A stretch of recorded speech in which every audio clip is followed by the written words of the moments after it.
नमस्कार. आज आपण एका खूप महत्त्वाच्या विषयावर बोलणार आहोत, मानसिक आरोग्य. आपण मनाची गोष्ट, मानसिक आरोग्याची या साहित्याचा आधार घेणार आहोत. म्हणजे बघा, शारीरिक आरोग्याबद्दल आपण किती सहज बोलतो, नाही का? पण मानसिक आरोग्य हा विषय अनेकदा मागे पडतो, पण तो तितकाच किंबहुना जास्त महत्त्वाचा आहे.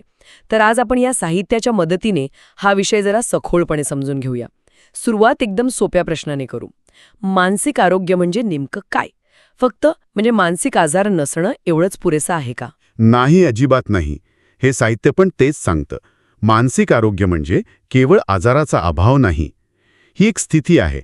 आपल्या भावना, आपले विचार, आपली वागणूक यातलं एक समतोल आहे.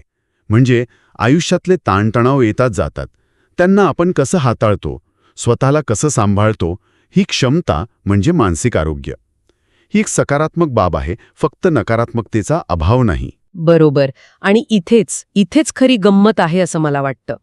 आपण रोजच्या धावपळीत असतो, कामाचा ताण, नात्यांमधले चढ उतार याचा आपल्या मनावर किती खोलवर परिणाम होतो याकडे आपलं लक्षच जात नाही अनेकदा.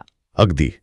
आणि हे साहित्य आपल्याला आठवण करून देतं की हे दुर्लक्ष करणं म्हणजे कसं आहे, नकळतपणे आपण उदासीनता म्हणजे डिप्रेशन किंवा सततची चिडचिड.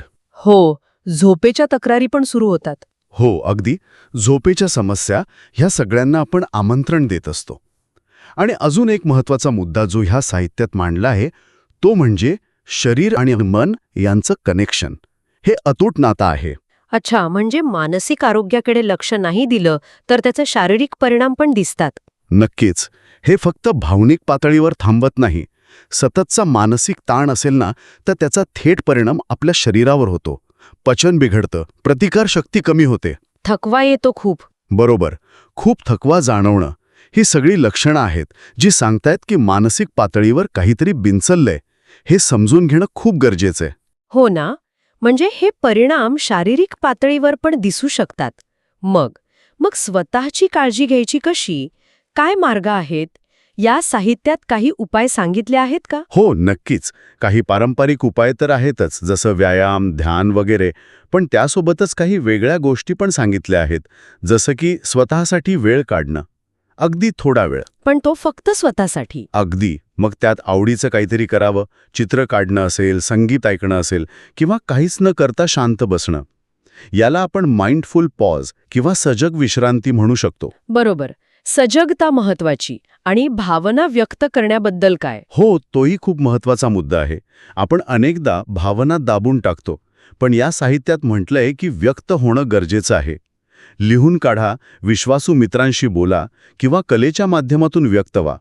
याने काय होतं, मनावरचं ओझं हलकं होतं. म्हणजे मानसिक लवचिकता वाढते असं म्हणता येईल. अगदी रेझिलियन्स वाढतो.